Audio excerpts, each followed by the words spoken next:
conversation with some amazing salespeople, sales managers this week, and really wanted to key in on them because salespeople do an amazing job at selling themselves or selling the product they're often selling or service, but sometimes they do undersell themselves. Um, Really having a great LinkedIn, a great resume, and even a great Facebook or Twitter, having all those things really aligned is really going to make a difference in people's job search. So, really want to key in on that. Maybe show you guys some tips and tricks, and help you if you're looking for that better job or you don't have a job. How to get those aligned, how to do it without too much work.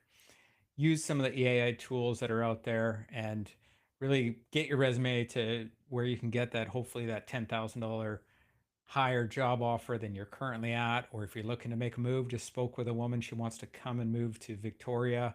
And she said wants to come work with me, which is great. So being proactive and really having a resume and LinkedIn set up for that job search without being like, oh, it's going to be too much work is a good idea. So first thing I'm going to do, I think I can share my screen here. Great. I'm just going to share my AI tools here. Don't worry about the left-hand side of the screen. Maybe I can minimize that. Oh yeah, perfect. I can minimize that and just make this a little bit bigger. Yeah, kind of 200%. So what I wanted to take a look at is it doesn't matter which AI you use, but using ChatGPT is probably one of the easiest. But if you like Grok or Perplexity or any of the AIs, definitely use them. I use Gemini quite a bit. In this case, I'm using ChatGPT 4.5. And what you can do is take an old copy of your resume, and I think this resume was like 2013. I uploaded it. So you just hit the little paper clip. Not a lot of people use paper clips anymore. Hit the little paper clip, upload your resume. And then also, if you've been keeping your LinkedIn more up to date or vice versa, you can go to your LinkedIn.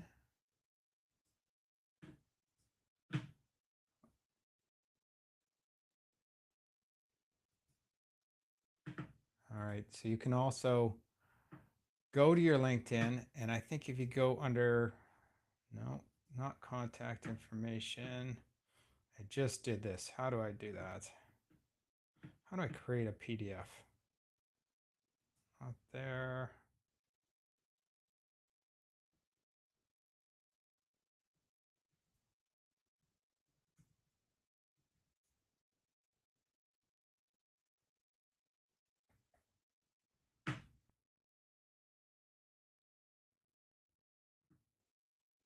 Oh, I've lost it. Okay, resources.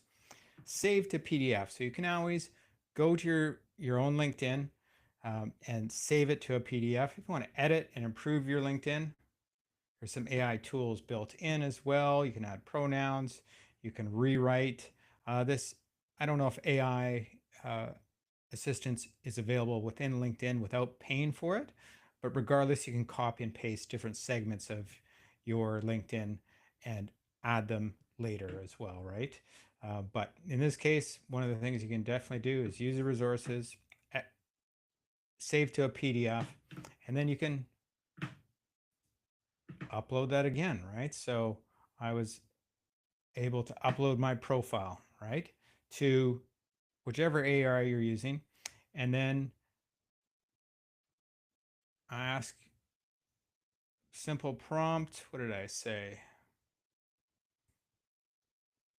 Can you rewrite my resume, use my LinkedIn profile and my old resume? It said, no, I won't go out there and get your LinkedIn profile, but all you do is upload the PDF. And it went ahead, produced, a good title and stuff. It's our office line. It's not my direct line. My professional profile there, which you always want to rewrite for the job you're applying for. So this objective or professional profile, whatever you want to title it, should be really tailored for the company and the job you're applying for. Core competency, not a big fan of because I always like to have that experience right up there because people are looking for what you've done in your job. So AI is only worth what you're paying for it often. So I'd remove the core competencies and get right into the professional experience that's relevant for the job, right? So if you're not currently employed, get volunteering. So you've got actually something there as your current role, and then put in as many of your relevant jobs as possible on that first page, right? So it might be pretty brief, your current role, but getting into your your your main meat and potatoes, where you've had success in your past roles that would apply for the job that you're working on, right? So really using whatever information you've got.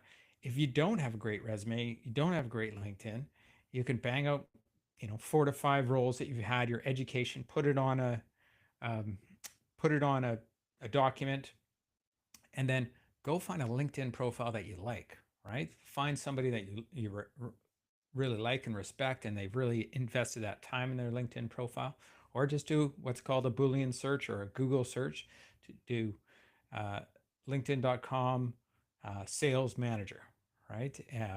And your city. So in this case, last week I was talking to somebody in Boise, Idaho, and somebody in Dallas. So look for sales manager, Boise, Idaho, sales manager, Dallas, right? And you'll find examples of people who might have relevant experience to you. Find somebody who's got the same engineering degree or business degree in my case, and see what they put for their education experience, right? Um, Getting down, yeah, a little bit short, but you can always enhance this as well, right? If there's a finance role to your job you're applying for, if there's marketing. um, One of the things that I always recommend right now, there's so many employers looking for AI. I'd really recommend that people enroll in some sort of AI learning, whether it's through LinkedIn Learning, um, just trying out Chat GPT, Manus, Perplexity. There's all these new AI tools out there. I've got this little post-it note. Some people put post-it notes on their mirror saying, work out or you're a rock star. On my computer, I say, how can AI help me do this, right? So I'd really recommend people learn a little bit about AI, even if you're not in, a technology role, a communications role. Just being able to do things a little bit innovative with AI is super important. One rock star I spoke to this week was using ChatGPT Pro to create custom songs for people that he worked with, people that he was leading. Pretty cool. You can just throw in some prompts, throw in some notes about somebody's work that they're doing, pull it from a CRM, and throw that into AI, and it creates a custom song. I think that's pretty cool. And he had some great feedback from his team. They said they really loved it. So being able to learn AI and utilize it, I think, is really important. And we're seeing that with a lot of roles as well, right? Um, if you can be more productive in your role, that's going to be super key in getting a job, right? And also using AI to find companies to reach out to, people to reach out to. I definitely recommend you kind of utilize that tool every time. One other thing, if you don't have a really meaty resume, definitely having hobbies on the bottom of your resume, but also when you're reaching out to people and networking them with them, finding out what they do. I every time I get a chance, I'll ask people, is there anybody else in your life right now that's important to you, or you're thinking about making this decision with? And usually they'll list off if they're single or married, who's really important in their life, their kids. And then I ask them a couple of questions about their kids, right? It really makes a difference if you're interested in people and asking those questions, and then doing the research, right? Some people might think it's a little bit invasive, but jumping on Facebook and, if you're going to a panel interview with 3 people, jumping onto Facebook and see maybe what they did on the weekend. A fellow I know who owns a business, he's got, I think, 6 or 7 accounting firms, um, locations, and he's got a lot of businesses. He's touring around the US right now, going to baseball stadiums with his son, who's a big baseball player, right? So bringing that up when you get a chance to informally meet with somebody, or even after a video or at the end of an interview, if somebody has any questions, you can say, hey, I hope you don't mind. I jumped on your LinkedIn or I jumped on your Facebook, and I saw that you're toured around to those locations. That's amazing. How are you able to find the time as a leader to do those things with your family? It really shows you're in tune and doing the research on the people that you're meeting with, right? And sometimes it's permission based. Do you mind? I did some research. Can I ask you a few questions about what you guys like to do out of work? I did see somebody did this, right?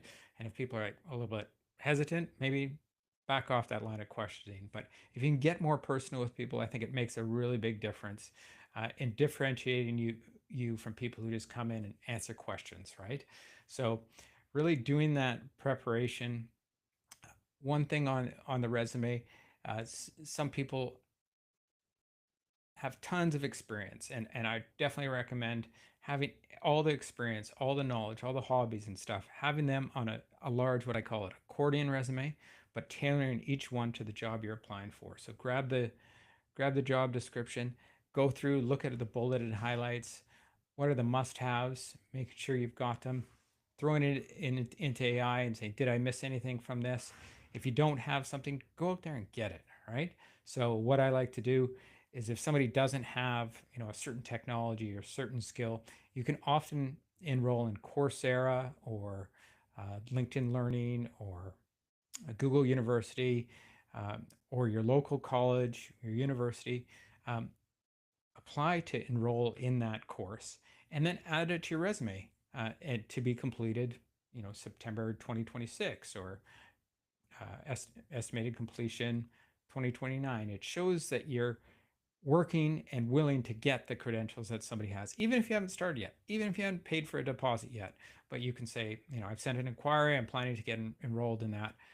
And then you can add that to your resume rather than saying, no, I don't have it, but I've got 90% of other things people are looking for. Well, unfortunately, in this job market, there's going to be somebody who's got 99%, probably 100% of what people are looking for. So, really, a way to differentiate is making sure that you've got all the things an organization is looking for, even if it would only take you a week or a few weeks to get up to speed with it because you're that good, right? You've got that much knowledge, right? You really want all of that on your resume. So plan to put together a long resume, but tighten it up, really get that first page highlighted. And then don't forget, what are your hobbies and interests? Kind of keep those at the bottom of your resume, but be willing to bring them out when you find out that's you've got common interests with people within the organization as well. I could get into interviews as well. I think we'll probably do that on another live stream. If you got any questions, definitely comment below. I'll try and keep checking back on the live stream, see what questions were asked. And if you're looking for a better career, definitely subscribe to our YouTube channel, Red Seal Recruiting. Thank you so much. I'll see you on the next one.